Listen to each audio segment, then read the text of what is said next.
Lors de la fête d'anniversaire d'Elena, elle avait prévu d'annoncer sa grossesse. Au lieu de cela, Murphy lui a tendu une boîte cadeau. À l'intérieur se trouvait une note qui disait « Je te quitte. Tu es inutile et je mérite mieux ». Tout le monde a ri alors qu'ils s'éloignaient. Leurs amis la regardaient, attendant une réaction. Elle a simplement souri, car ils ne savaient pas ce dont elle était capable. 2 mois plus tard, il était ivre devant sa maison, hurlant son nom. Elena était avec Murphy depuis un peu plus de 3 ans. Il était charmant et attentionné, maintenant réellement le contact visuel au lieu de constamment chercher quelqu'un de plus intéressant à qui parler. Les choses ont évolué assez rapidement entre eux. Pour leur premier anniversaire, ils vivaient ensemble dans un joli petit appartement qu'ils pouvaient à peine se permettre. Ce n'était pas parfait financièrement, mais les loyers en ville étaient ridicules, peu importe le moment où l'on emménageait. Leur relation n'était pas parfaite, mais elle semblait solide. Ils avaient des objectifs similaires, acheter une maison un jour, voyager un peu, peut-être avoir des enfants. Murphy s'est toujours plus soucié des apparences qu'elle. Il se souciait de la voiture qu'il conduisait, des restaurants où on les voyait, de poster les photos parfaites sur Instagram. Elle aurait dû prêter plus d'attention à ce signal d'alarme. Mais avec le recul, c'est toujours plus facile, n'est-ce pas? Il y a 4 mois, Elena avait commencé à se sentir mal, nauséeuse le matin, épuisée en permanence.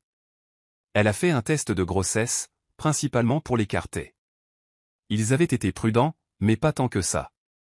Et puis, 2 lignes roses. Elle se souvient encore d'être assise sur le sol de la salle de bain, fixant ce petit bâtonnet en plastique comme s'il était écrit en hiéroglyphes. Elle a passé environ une semaine à digérer la nouvelle avant de le dire à qui que ce soit. Sa meilleure amie, Felicia, a été la première à le savoir. Elle avait apporté du vin pour leur soirée entre filles, et quand Elena s'en est tenue à l'eau, Felicia a tout de suite su. Felicia la regarda avec suspicion. « Pourquoi ne bois-tu pas » Elena hésita, ses doigts se resserrant autour du verre d'eau.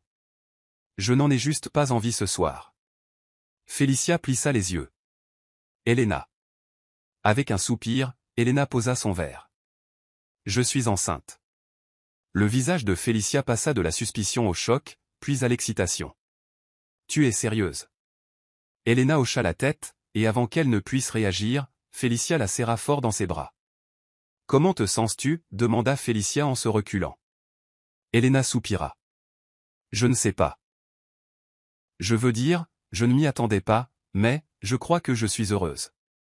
Juste nerveuse. » Felicia hocha la tête en signe de compréhension. « Et Murphy, tu lui as dit ?» ?»« Pas encore, » admit Elena. « Je prévoyais de lui dire pour mon anniversaire. Je pensais que ce serait un moment spécial, avec tous nos amis présents. » Felicia lui lança un regard sceptique, mais ne dit rien. Les semaines précédant l'anniversaire d'Elena furent étranges. Elle faisait face aux nausées matinales, qu'on devrait d'ailleurs appeler nausées permanentes, et essayait de le cacher à Murphy. Il ne remarqua rien, ce qu'elle attribua à son emploi du temps chargé. Il rentrait plus tard, passait plus de temps sur son téléphone, agissait de manière un peu distante. Elle supposa qu'il était stressé par quelque chose au travail. Son anniversaire tombait un samedi. Elle passa la matinée à tout préparer pendant que Murphy allait chercher le gâteau, ce qui lui prit près de 3 heures, mais peu importe. Leurs amis commencèrent à arriver vers 18 heures. Felicia et son mari, leurs amis Nathan et Smith, sa cousine Lily, qui était en visite, et quelques autres, dont Lola, qu'elle connaissait depuis l'université. La fête se passait bien.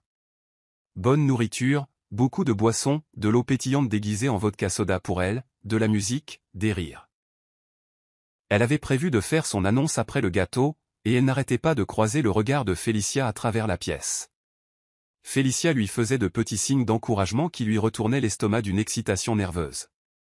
Vers 21 heures, Murphy tapa sur son verre pour attirer l'attention de tout le monde. Le cœur d'Elena s'arrêta presque. Avait-il découvert quelque chose? Allait-il lui voler la vedette?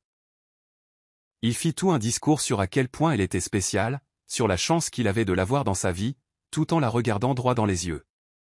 Puis il lui tendit une petite boîte magnifiquement emballée avec un ruban de soie. La pièce devint silencieuse.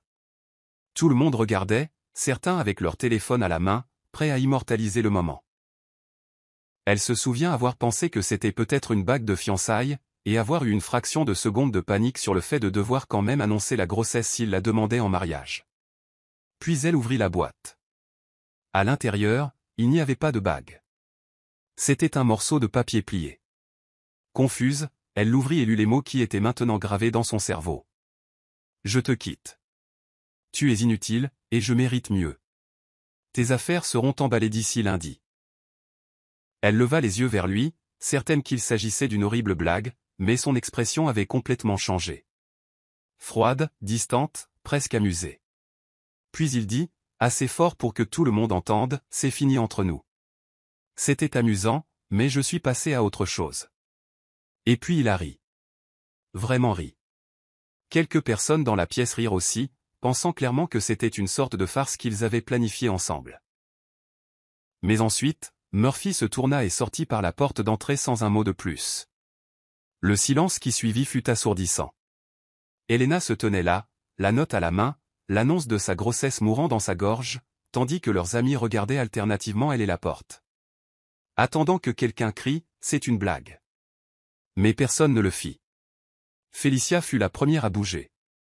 Elle traversa la pièce, prit la note des mains d'Helena, la lut et marmonna, quel salaud absolu. Puis, tout le monde commença à parler en même temps. Confusion, inquiétude, indignation en son nom. Et Helena? Elle a simplement souri. Non pas parce qu'elle n'était pas dévastée. Elle l'était. Non pas parce qu'elle n'était pas humiliée. Elle l'était absolument. Mais parce qu'à ce moment-là, elle réalisa quelque chose de crucial. Murphy n'avait aucune idée de ce qui l'attendait. Il pensait détenir toutes les cartes. Il pensait avoir orchestré cette sortie parfaite. Cette exécution publique de leur relation, où il était le puissant. Mais il ne savait pas qu'elle était enceinte de son enfant. Il ne savait pas qu'elle avait trouvé ses relevés de cartes de crédit secrets 2 semaines plus tôt, en cherchant un timbre dans son tiroir de bureau. Il ne savait pas qu'elle avait déjà vu les SMS sur son Apple Watch pendant qu'il était sous la douche. Il aurait vraiment dû configurer l'authentification à 2 facteurs.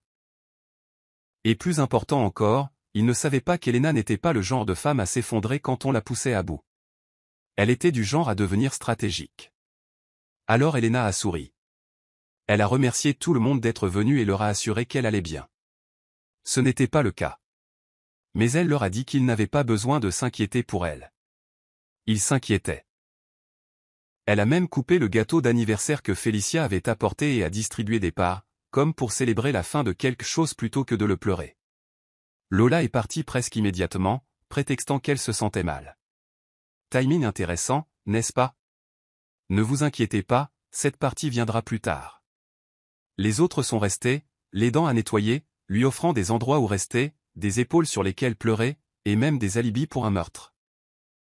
En plaisantant, pour la plupart. À minuit, tout le monde était parti sauf Félicia, qui insista pour dormir sur le canapé malgré les protestations d'Helena. Une fois seule, elle a finalement craqué. La grossesse, la trahison, l'humiliation, tout s'est effondré d'un coup.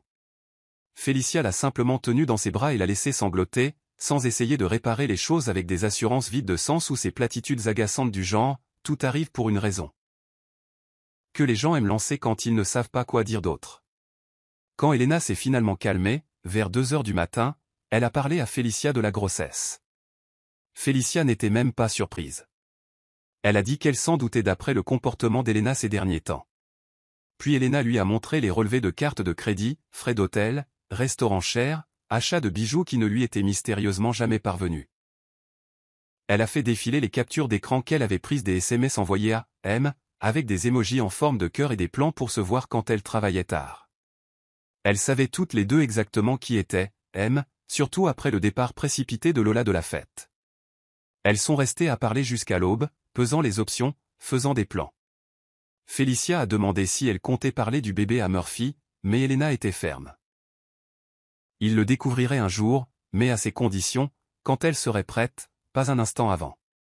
Quant à sa liaison avec Lola et les mensonges financiers, elle n'allait pas s'abaisser à son niveau avec une vengeance mesquine, mais elle s'assurerait que la vérité éclate. Toute la vérité. Félicia la regarda avec un mélange d'inquiétude et d'admiration alors qu'elle exposait ses pensées. Elle a commenté qu'Helena pouvait parfois être effrayante quand elle avait ce regard déterminé dans les yeux. Elena a simplement ri. Un vrai rire.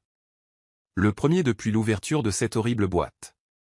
Cette nuit-là, alors qu'elle était allongée seule dans son lit pour la première fois depuis des années, une main posée sur son ventre encore plat, elle se fit deux promesses.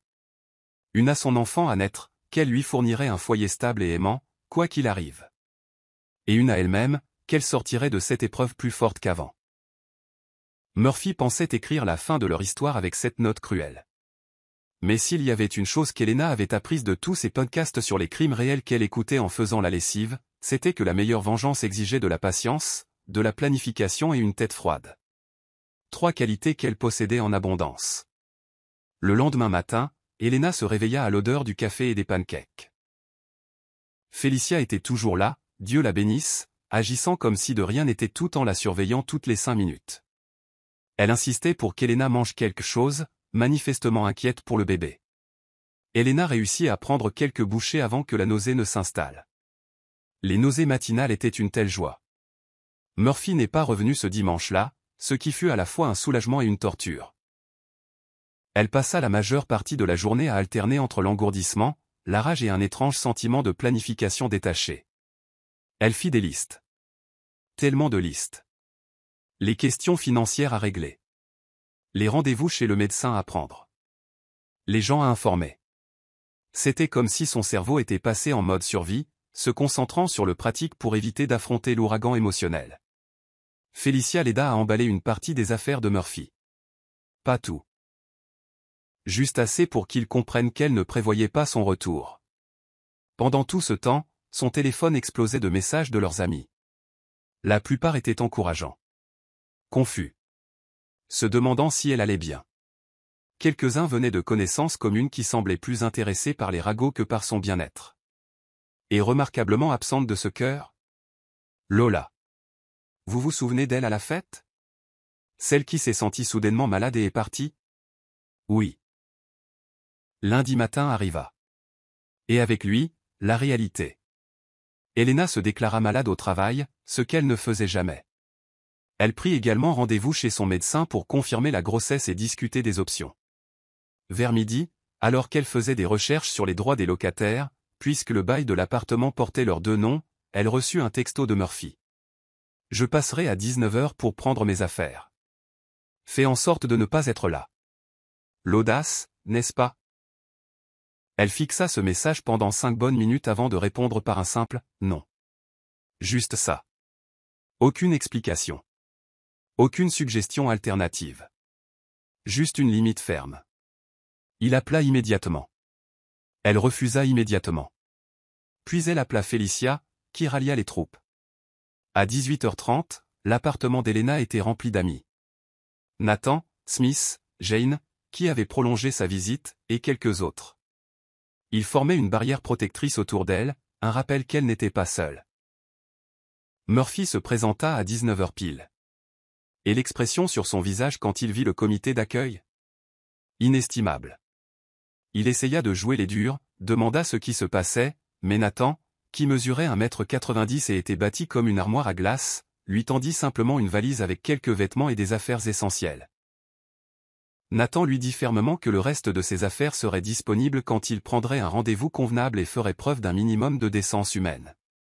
Pour l'instant, c'était tout ce qu'il aurait. Les yeux de Murphy balayèrent la pièce, cherchant Elena, qui était assise sur le canapé, délibérément calme. Il essaya de croiser son regard, mais elle refusa. C'est ridicule, ricana Murphy, serrant fermement la poignée de la valise. Laissez-moi juste prendre mes affaires. Elena le regarda enfin, sa voix stable. Tu devrais t'estimer heureux que je n'ai pas encore changé les serrures. Nous discuterons du reste de tes affaires une fois que j'aurai eu le temps de digérer ta charmante surprise d'anniversaire. Il commença à argumenter, mais quelque chose dans son expression a dû le dissuader. Il serra la mâchoire, marmonna quelque chose entre ses dents et se tourna vers la porte. Mais avant de sortir, il lança une dernière pique par-dessus son épaule. Tu as toujours besoin d'un public, n'est-ce pas? Riche, venant de l'homme qu'il avait largué devant tous leurs amis. Dès que la porte se referma derrière lui, Elena expira d'un souffle tremblant. Elle ne pleura pas pour lui. Elle pleura pour l'avenir qu'elle pensait qu'ils auraient, pour les plans qu'il fallait maintenant réécrire, et surtout, pour l'enfant qui méritait mieux qu'un père capable d'être si cruel. Le lendemain matin, elle appela un serrurier et fit changer les serrures. Maintenant, à propos de Lola. Elena avait ses soupçons dès que Lola avait fui la fête, mais elle avait besoin d'une confirmation. Elle vint d'une source inattendue. Smith lui envoya un texto mardi soir. Smith, j'aurais dû te le dire plus tôt. Murphy et Lola se voient. Nathan et moi les avons vus ensemble il y a 2 mois, mais nous n'étions pas sûrs si c'était sérieux. Je suis désolé. C'était comme recevoir un coup de poing dans l'estomac et se sentir vengé en même temps. Elena savait que Murphy la trompait. Elle ne savait juste pas avec qui. Découvrir que c'était Lola, quelqu'un qui avait été dans sa maison, mangé sa nourriture, accepté son amitié, était une forme de trahison particulière. Mais au lieu de les confronter, elle décida d'attendre. D'observer. De rassembler des informations. Peut-être qu'elle avait trop écouté de podcasts sur les crimes réels, mais la patience était vraiment la clé dans ce genre de situation. La semaine suivante, elle se concentra sur des questions pratiques. Elle confirma officiellement sa grossesse, 10 semaines. Elle parla avec un avocat du bail de l'appartement et de la division des biens. Heureusement, ils n'étaient pas mariés, donc il n'y avait pas de drame de divorce. Elle bloqua leur carte de crédit commune et ouvrit un nouveau compte bancaire à son seul nom. Une protection de base. Ce qu'elle ne fit pas, c'est parler de la grossesse à qui que ce soit d'autre que Félicia. Pas encore. Ce n'était pas du déni. C'était de la stratégie. Elle devait d'abord mettre de l'ordre dans ses affaires. 2 semaines après le désastre de l'anniversaire, Murphy envoya un nouveau texto. Murphy, on devrait parler. J'ai besoin de récupérer plus de mes affaires. Elena accepta de le rencontrer dans un café près de l'appartement. Lieu public. En journée. À ces conditions. Quand elle arriva, Murphy était déjà là, l'air affreux, mal rasé, des cernes sous les yeux, portant une chemise froissée. Une petite pointe de satisfaction la traversa. Elle n'en était pas fière, mais quand même. Il se lança immédiatement dans ce qui ne pouvait être décrit que comme une explication à demi convaincante. Il était malheureux depuis un moment. Se sentait piégé. Pensait qu'une rupture nette serait plus facile pour tout le monde. Elle le laissa divaguer un moment, puis demanda. Est-ce que Lola te rend heureux? L'expression sur son visage était inestimable. Un pur choc de cerf pris dans les phares. Il balbutia un faible démenti. Elena faillit rire. Elle le coupa. Je sais pour Lola. Je sais pour les frais d'hôtel sur ta carte de crédit secrète. Je sais pour les bijoux que tu lui as achetés avec l'argent dont nous avions soi-disant besoin pour le loyer. Il se dégonfla comme un ballon percé. Ce n'est pas ce que tu penses, essaya-t-il faiblement. Ne m'insulte pas, dit-elle. Tu peux récupérer le reste de tes affaires ce samedi. À 14 heures. Nathan sera là pour superviser. Après ça, je ne veux plus entendre parler de toi, sauf par l'intermédiaire de mon avocat. Sa voix grinça littéralement. Avocat? Oui. Nous n'avons pas besoin d'avocat. Nous pouvons régler ça entre nous. Elle resta calme, même si son cœur battait la chamade. Nous avons dépassé ce stade. Tu as rendu ton choix très clair à ma fête d'anniversaire. Je ne fais que le respecter.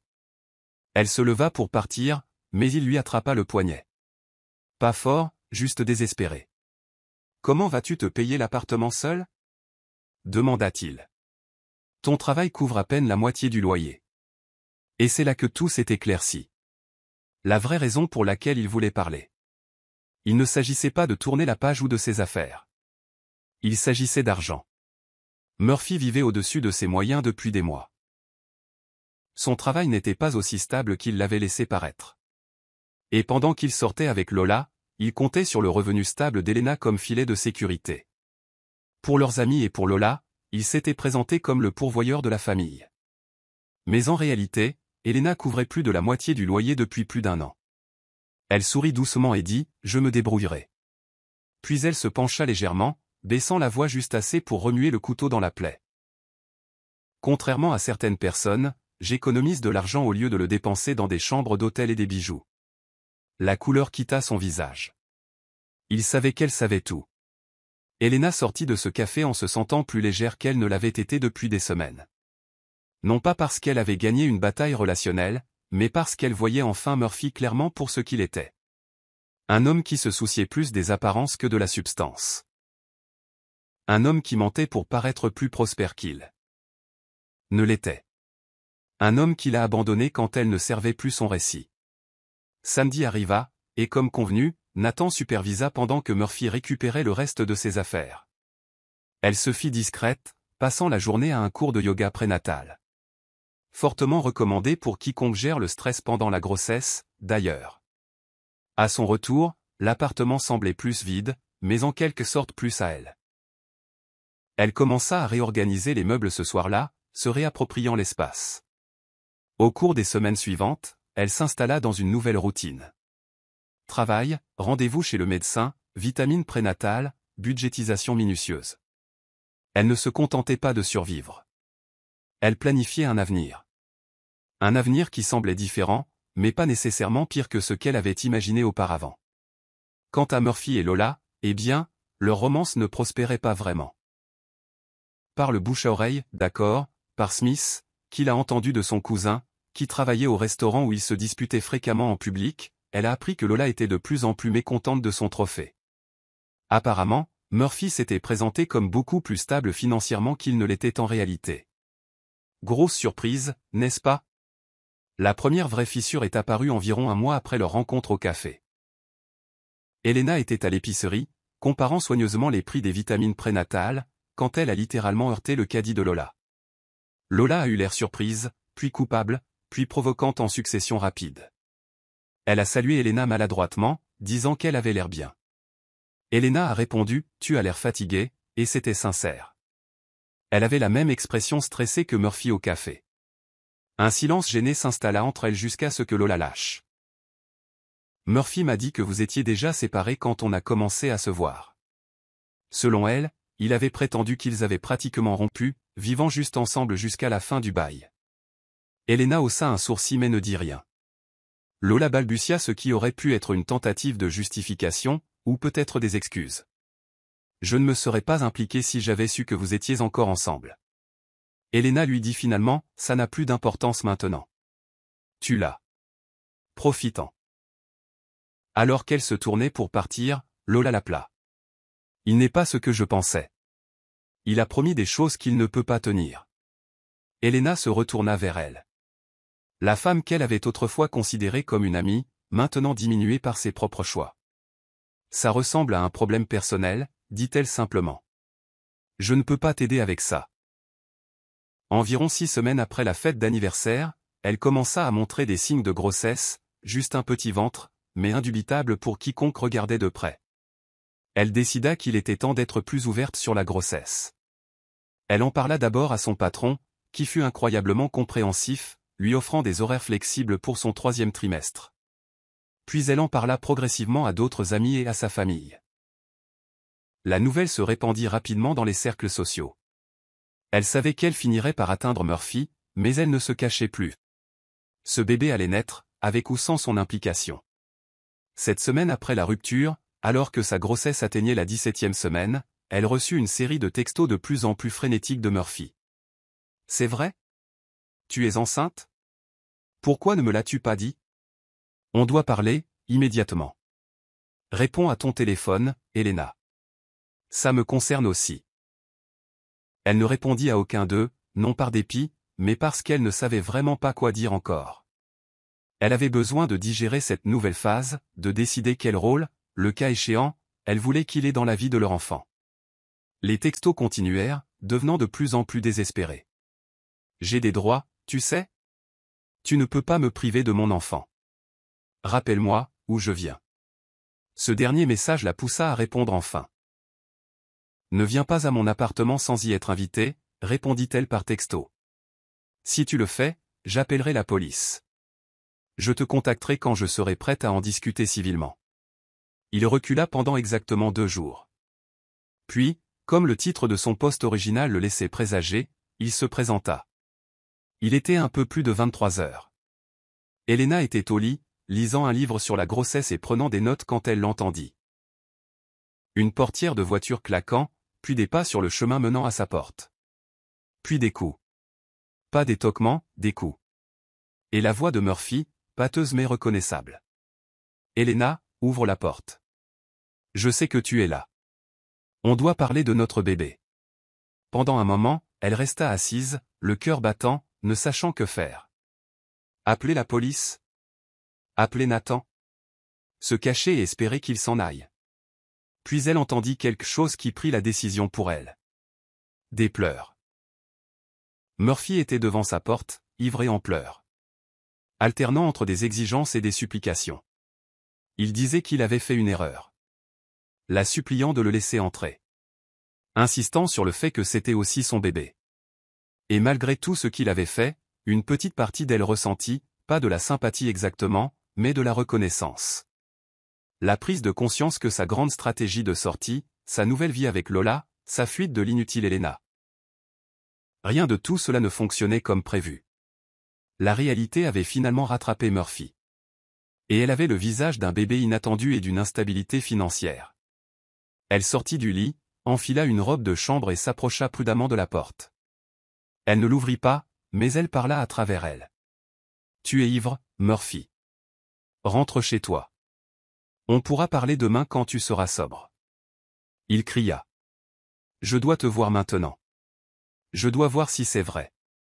Si on va vraiment avoir un bébé. » Elle confirma à travers la porte fermée. « Oui, je suis enceinte. 18 semaines maintenant. Oui, c'est le tien. Mais ce n'est pas la façon d'en discuter.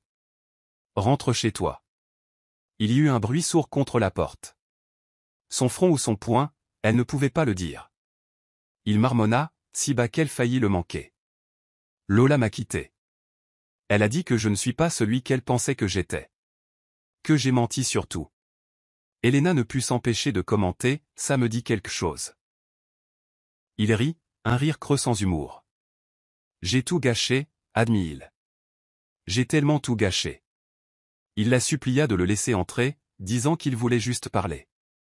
Elena prit une profonde inspiration, une main posée protectriquement sur son petit ventre.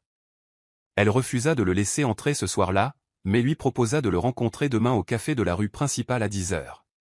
Elle précisa que s'il n'était pas là à l'heure, ou s'il se présentait de nouveau ivre, c'en serait fini. Plus de chance. Il resta silencieux si longtemps qu'elle pensa qu'il s'était peut-être évanoui. Puis, doucement, il accepta. Demain. 10 heures. Je promets que je serai là. Elle l'entendit s'éloigner, ses pas inégaux. Un moteur de voiture démarra. Pas le sien, heureusement. Au moins, il avait appelé un VTC. Une chose responsable de fait. Alors qu'elle retournait au lit, son téléphone s'alluma avec un texto de sa part. Je suis désolé pour tout. Pour la fête. Pour la note. Pour ce soir. Je réparerai ça d'une manière ou d'une autre. Elle ne répondit pas. Les mots étaient faciles. Murphy avait toujours été doué avec les mots. Mais elle avait besoin d'action maintenant, surtout avec un bébé en route. L'aimait-elle encore? Non. C'est mort au moment où il l'a humiliée devant leurs amis. Le détestait-elle? Plus maintenant. La haine demandait une énergie dont elle avait besoin pour autre chose. Elle le rencontrerait demain. Elle l'écouterait. Elle fixerait des limites. Et elle déciderait, non pas en fonction de ses besoins ou de ses désirs, mais de ce qui était le mieux pour elle et son enfant. Deuxième mise à jour. Salut Reddit *** désolé pour l'attente. La vie a été intéressante. Alors, vous vous souvenez où nous nous sommes arrêtés? Murphy se présentant ivre à l'appartement d'Elena après avoir appris pour le bébé? Eh bien, elle avait promis de le rencontrer à ce café le lendemain matin. Pour être honnête, elle s'attendait à moitié à ce qu'il ne vienne pas. Mais il était là. 9h55, l'air absolument misérable. Et je le dis de la manière la plus objective possible. Les yeux injectés de sang, les mêmes vêtements que la veille, et une énergie nerveuse qui le faisait gigoter la jambe sous la table. La table tremblait littéralement. La première chose qu'elle remarqua, c'est qu'il lui avait déjà commandé un latte décaféiné. Attentionné, supposa-t-elle. Sauf qu'elle était passée à la tisane depuis sa grossesse, car le café lui donnait la nausée maintenant. Petit détail, mais qui résumait assez bien tout ce qui concernait Murphy. faire des suppositions sur ce dont elle avait besoin sans vraiment prêter attention. Bref, cette rencontre a été intense. Il a commencé par des excuses. Beaucoup d'excuses. Désolé pour l'humiliation de l'anniversaire. Désolé pour la tromperie. Désolé pour les mensonges financiers. Désolé de s'être présenté ivre. C'était comme regarder quelqu'un cocher frénétiquement des cases sur un formulaire « J'ai tout gâché ». Elena sirota simplement son thé, commandé pour remplacer le latte non désiré, et le laissa s'épuiser. Il y avait quelque chose d'étrangement valorisant à rester silencieuse quand quelqu'un attendait une réponse. Quand il eut finalement terminé, elle posa la seule question qui comptait. « Que veux-tu exactement, Murphy ?» Il sembla déconcerté par la franchise. Il se mit à divaguer sur le fait de vouloir être impliqué, de faire ce qu'il fallait. Et peut-être qu'il pourrait essayer de nouveau. Elle a littéralement ri à cette dernière partie. Pas méchamment. Juste sincèrement surprise qu'il pense que la réconciliation était une option. La conversation est devenue sérieuse quand elle a exposé comment les choses allaient fonctionner à l'avenir. J'ai déjà consulté un avocat au sujet de la pension alimentaire et des arrangements de garde. Lui dit-elle. L'expression sur son visage quand elle a mentionné l'avocat était inestimable. C'était comme voir quelqu'un réaliser qu'il était vraiment dans le grand bain alors qu'il pensait juste tremper les pieds. Elle expliqua qu'elle ne l'empêchait pas de voir son enfant. Mais la confiance devait être reconstruite à partir de zéro. Cela signifiait des visites programmées, une responsabilité financière et une présence constante. Pas seulement quand c'était pratique ou digne d'Instagram. Il n'arrêtait pas d'essayer d'orienter la conversation vers eux en tant que couple. Elle n'arrêtait pas de la ramener à eux en tant que coparents. Finalement, il s'est frustré. « Tu es froide et calculatrice », dit-il. Elle a souligné que « froid et calculateur » était exactement ce que sa note d'anniversaire avait été. La différence ? Elle était froide et calculatrice pour protéger leur enfant. Il l'avait fait pour protéger son ego. Ça l'a fait taire. Avant de partir, elle lui a tendu un dossier. À l'intérieur se trouvaient des informations sur le bébé, échographie, date d'accouchement, coordonnées du médecin. Ainsi que ce que son avocat avait rédigé concernant la pension alimentaire. Examine-le. Consulte ton propre avocat si nécessaire. Fais-moi part de tes réflexions une fois que tu auras eu le temps de digérer, dit-elle. Alors qu'elle se levait pour partir, il lui attrapa le poignet. Sérieusement, c'était quoi cette manie de lui attraper le poignet ? Est-ce que Lola est au courant pour le bébé ? Demanda-t-il. Elena se dégagea le poignet. Ce n'est pas à moi de partager cette information. Mais je ne me suis pas démené pour le lui dire.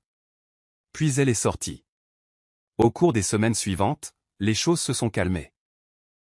Elle s'est concentrée sur l'aménagement de la chambre de bébé, ce qui consistait essentiellement à transformer la moitié de sa chambre en quartier général du bébé. Un berceau d'Ikea leur a pris, à elle et Félicia, 3 heures à monter. Ces instructions devraient être livrées avec un traducteur. Une table allongée d'un magasin d'occasion. Un adorable mobile avec de petites étoiles que sa mère lui a envoyées. Elle avait mis de l'argent de côté de manière agressive, prenant quelques travaux supplémentaires d'édition de contenu pour les réseaux sociaux les week-ends. Rien de glamour, mais ça aidait à combler le vide que l'absence de Murphy avait laissé.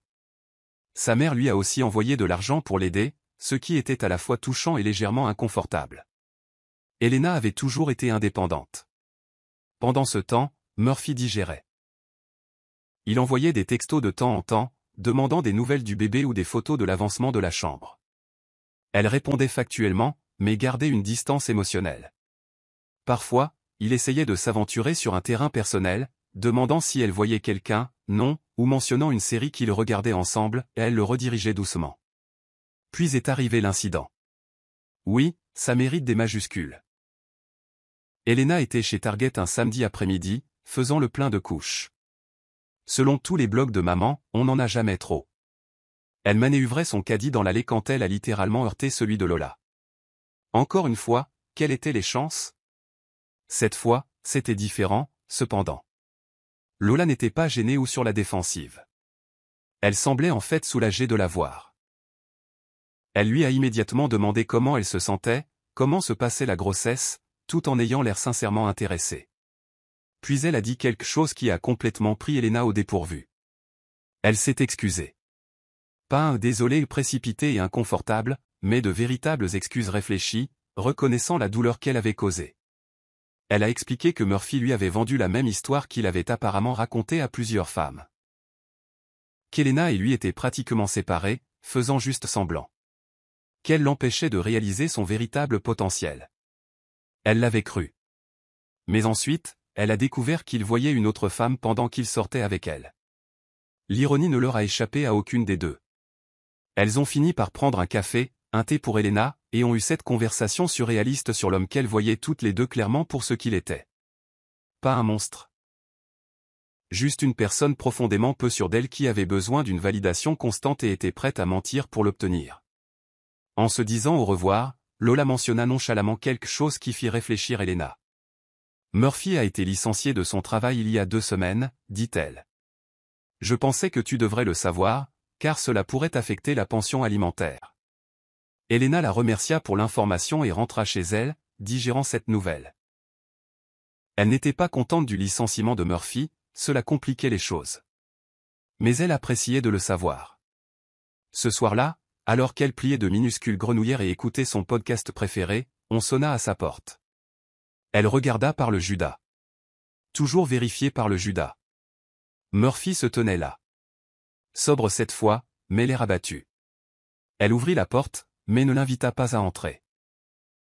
Il commença à parler immédiatement, demandant si elle avait entendu parler de son travail, disant que ce n'était pas de sa faute, qu'on lui avait tendu un piège.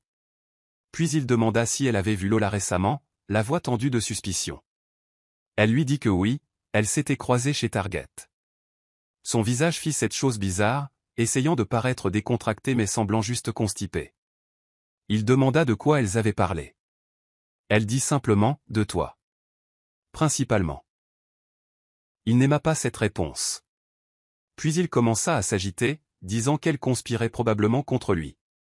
Que tout le monde se retournait contre lui, alors qu'il essayait juste de faire de son mieux dans une situation difficile. Elena lui rappela qu'il avait créé cette situation par ses choix. Et que jouer la victime ne fonctionnerait pas avec elle. C'est là qu'il s'est effondré. Pas de manière dramatique, pas de larmes de cinéma. Juste, effondré. Il dit que sa vie partait en lambeaux. Pas de travail. Pas de petit ami. Un appartement qu'il pouvait à peine se permettre. Et un bébé en route pour lequel il n'était pas préparé. Pendant un bref instant, Elena ressentit cette vieille envie de le réconforter, de réparer les choses. Mais elle se souvint alors des mots froids de cette note d'anniversaire. Tu es inutile. Je mérite mieux. Au lieu de réconfort, elle offrit de la clarté. Elle lui dit qu'il avait 2 chemins à suivre. Continuer la fête de l'apitoiement et tout perdre. Ou se ressaisir. Prendre ses responsabilités. Reconstruire. Pour la première fois depuis le début de ce bazar, Murphy écouta vraiment. Pas d'interruption. Pas d'excuses. Juste écouter. Quand elle eut fini, il hocha lentement la tête et demanda s'il pouvait parler à l'intérieur. Elle hésita. Puis accepta. Mais elle laissa la porte ouverte. Ne jamais s'enfermer complètement avec quelqu'un d'instable. Ils s'assirent à sa table de cuisine, et pour la première fois, il posa des questions réfléchies sur le bébé. Pas des questions superficielles. De vraies questions. Sur la santé. Sur le développement. Sur les plans pour l'accouchement. Pendant qu'il parlait, Elena réalisa quelque chose d'important. Elle ne ressentait plus rien de romantique pour lui. Mais elle voulait qu'il aille bien. Pas pour lui. Pour leur enfant. Avant de partir, il promit d'examiner l'accord de pension alimentaire et de trouver un nouvel emploi dès que possible. Il la remercia aussi, de manière surprenante. De ne pas me détester alors que tu as toutes les raisons de le faire, dit-il. Elle lui dit que la haine demandait trop d'énergie. Et qu'elle gardait son énergie pour des choses plus importantes maintenant. Les semaines suivantes apportèrent des changements subtils. Murphy trouva un nouvel emploi. Moins bien payé, mais stable. Il signa l'accord de pension alimentaire sans discuter. Il s'inscrivit même à un cours de parentalité au centre communautaire. Alors que sa date d'accouchement approchait, les choses semblaient, non pas parfaites, mais fonctionnelles. Murphy et Elena avaient établi une relation de coparentalité prudente, basée sur des limites et des attentes claires. Il venait au rendez-vous chez le médecin quand il était invité. Il aida à monter le berceau quand elle a finalement admis sa défaite avec ses ridicules instructions d'IKEA. Et puis, la semaine dernière, à 7 mois de grossesse, elle a reçu un colis de sa part. À l'intérieur se trouvait un journal. Pas cher. Juste simple et pratique. Avec une note. Pour tes pensées, tes plans, et toutes les notes de podcast sur les crimes que tu veux écrire. Tu n'as jamais été inutile. J'étais juste trop égocentrique pour voir ta valeur. Elle ne répondit pas. Certaines choses n'avaient pas besoin d'être reconnues. Mais elle a commencé à utiliser le journal. Principalement pour documenter ce voyage. Pour pouvoir un jour raconter à leur enfant l'histoire compliquée, désordonnée et très humaine de leur venue au monde. La prochaine fois, elle ferait une mise à jour sur la naissance, qui approchait. Et sur la façon dont Murphy gérait la réalité de devenir père. Car s'il y avait une chose qu'elle avait apprise à travers tout cela, c'est que les gens pouffent. Et vous surprendre. Parfois par leur cruauté. Parfois par leur évolution. Mais toujours par leur humanité. Cela faisait si longtemps depuis la dernière mise à jour d'Elena que certaines personnes l'avaient probablement oublié. Beaucoup de choses s'étaient passées. Et elle avait l'intention de poster. Mais avoir un nouveau-né ne lui laissait pas beaucoup de temps libre ni de neurones fonctionnels. Donc, le bébé est là. La petite Lily est arrivée il y a 6 semaines, pesant 3,3 kilos, avec une tête pleine de cheveux noirs et le menton de son père. Le seul trait de lui qu'elle n'était pas fâchée de lui voir hériter, pour être honnête. L'accouchement a été, disons simplement que toutes ces vidéos de naissance sur YouTube qu'elle avait regardées en boucle ne l'avaient pas préparée à la réalité. 32 heures. 32 heures. Le plus drôle, c'est que pendant ces heures interminables de contraction, elle n'arrêtait pas de penser à combien elle avait changé depuis cette fête d'anniversaire infernale 8 mois plus tôt. À l'époque, elle était une femme sous le choc, tenant une note de rupture à la main. Maintenant, elle avait mis au monde un être humain entier. La vie vous rattrape vite, n'est-ce pas? Murphy était en fait à l'hôpital pour la naissance, ce qui avait surpris à peu près tout le monde, y compris elle. Il s'était pointé avec un ours en peluche énorme qui ne passait littéralement pas la porte de sa chambre d'hôpital. Sérieusement, où pensait-il qu'elle allait mettre cette chose dans son appartement d'une chambre? Mais il était resté, pendant l'attente, pendant ses hurlements pas si discrets, pendant tout. Félicia avait été son roc, cependant. Quand les choses sont devenues intenses et qu'elle était convaincue qu'elle ne pouvait plus le faire, Félicia était là, lui rappelant qu'elle était déjà en train de le faire. Murphy avait surtout plané maladroitement dans le coin, faisant défiler son téléphone et demandant de temps en temps si elle avait besoin de quelque chose, ce qui était au moins quelque chose. Quand Lily est finalement arrivée et qu'on l'a placée sur la poitrine d'Elena, elle a eu un moment de pure clarté. Tout ce qu'elle avait traversé, tout le chagrin, la trahison et l'incertitude, tout cela l'avait menée à ce moment. Et elle ne changerait pas une seule étape du voyage. Murphy avait pleuré en tenant Lily. Pas des larmes de star de cinéma, mais ce genre de pleurs maladroits, où l'on essaie de se retenir mais on ne peut pas, qui lui avait fait couler le nez et rougir le visage. C'était l'émotion la plus sincère qu'elle ait jamais vue de sa part de toute leur relation. Les premières semaines à la maison ont été un flou de changements de couche, de difficultés d'allaitement et d'un manque de sommeil comme elle n'en avait jamais connu. Sa mère est venue rester 2 semaines, ce qui a été à la fois une bénédiction et un défi. Elle n'arrêtait pas de réorganiser les placards de cuisine d'Elena parce que, apparemment, son système n'avait aucun sens. Mais sérieusement, qui met les passoires avec les casseroles au lieu des égouttoirs? C'était juste chaotique. Murphy avait été étonnamment présent. Pas comme un père au foyer, mais il était passé 3 fois par semaine pour des visites programmées. Parfois, il apportait des choses utiles comme des couches ou des plats à emporter. D'autres fois, il apportait des vêtements de bébé ridicules, complètement impraticables, mais certes mignons. La semaine dernière, c'était une minuscule veste en cuir pour un bébé de 6 semaines. Elle n'avait pas eu le cœur de lui dire que Lily serait trop grande pour la porter avant même que le temps ne soit assez frais. Leur relation de coparentalité était toujours en évolution. Il y avait des moments de tension, surtout quand il arrivait en retard ou annulait à la dernière minute à cause du travail. Mais il y avait aussi des moments qui semblaient presque normaux, comme quand il avait remarqué qu'elle luttait contre un canal lactifère bouché et avait fait des recherches sur les remèdes. Puis il s'était présenté avec des feuilles de chou et un coussin chauffant. Si vous savez, vous savez. Financièrement, les choses s'étaient stabilisées dans une routine fonctionnelle. Murphy payait sa pension alimentaire à temps, jusqu'à présent. Et elle avait pu travailler à domicile à temps partiel, en gérant les réseaux sociaux. Pas de quoi devenir riche, mais de quoi payer les factures.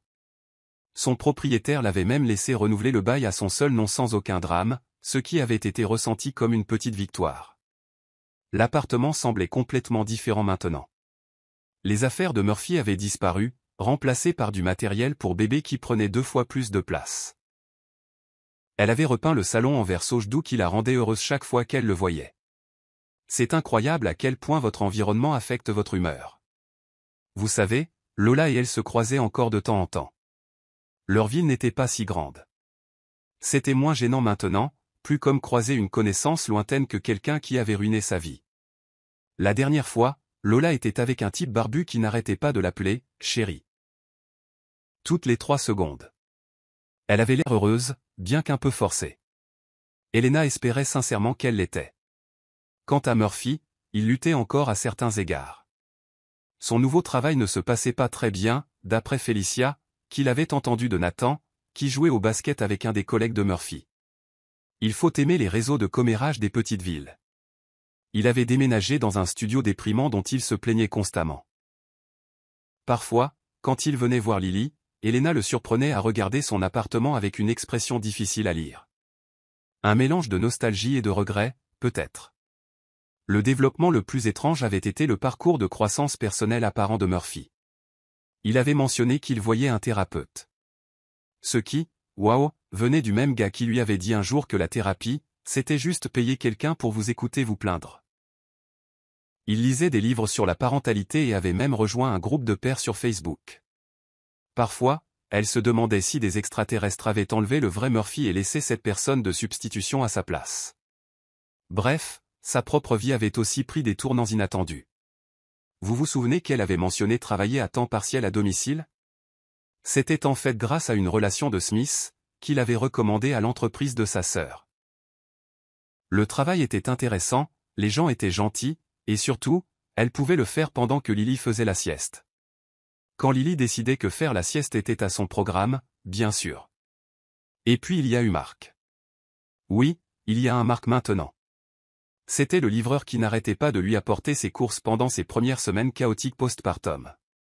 Au début, elle l'avait à peine remarqué au-delà d'un « merci » et « s'il vous plaît, mettez les sacs près de la porte ». Parce que, bonjour le mode zombie de nouvelle maman. Mais ensuite, il avait commencé à ajouter de petites notes à ses livraisons, recommandant des articles que d'autres parents avaient trouvés utiles.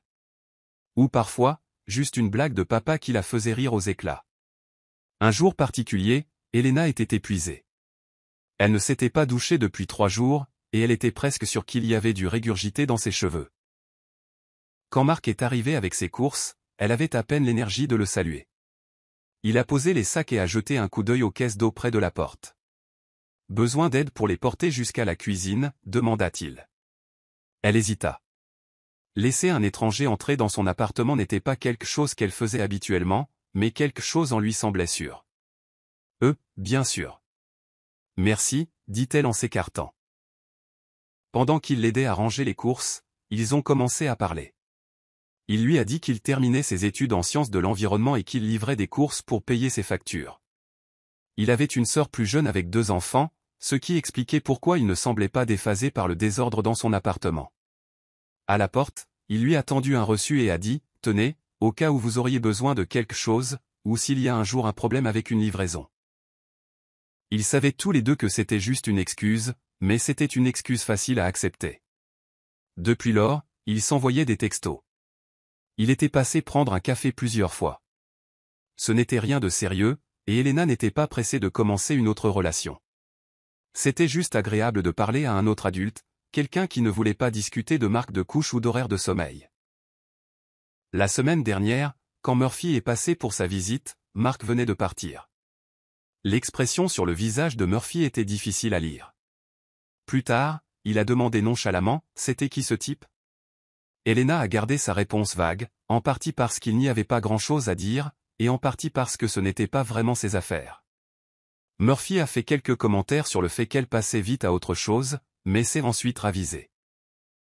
Félicia, en revanche, n'avait aucune réserve. Tu devrais foncer, avait-elle dit quand Elena lui avait parlé de Marc. Mais Elena prenait les choses au jour le jour.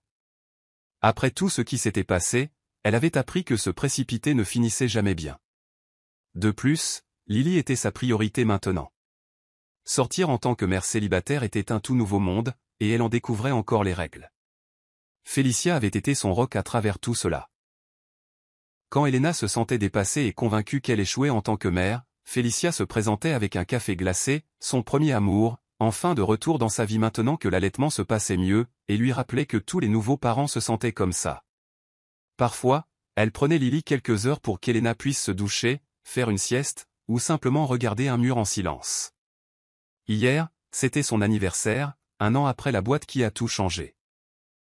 Au lieu de s'attarder sur ce souvenir, elle a organisé une petite réunion dans son appartement. Félicia et son mari, Nathan, étaient là. Smith, sa cousine Jane, et quelques autres amis proches sont venus aussi. Murphy est passé brièvement pour déposer un cadeau, un bracelet avec la pierre de naissance de Lily, étonnamment attentionné. Mais il n'est pas resté. En regardant autour de son petit appartement, rempli de gens qui tenaient vraiment à elle, sa fille dormant paisiblement dans son berceau, la vie qu'elle avait construite sur les cendres de ce qu'elle pensait autrefois vouloir, elle a ressenti quelque chose qu'elle n'attendait pas, de la gratitude. Elle ne savait pas ce que l'avenir lui réservait.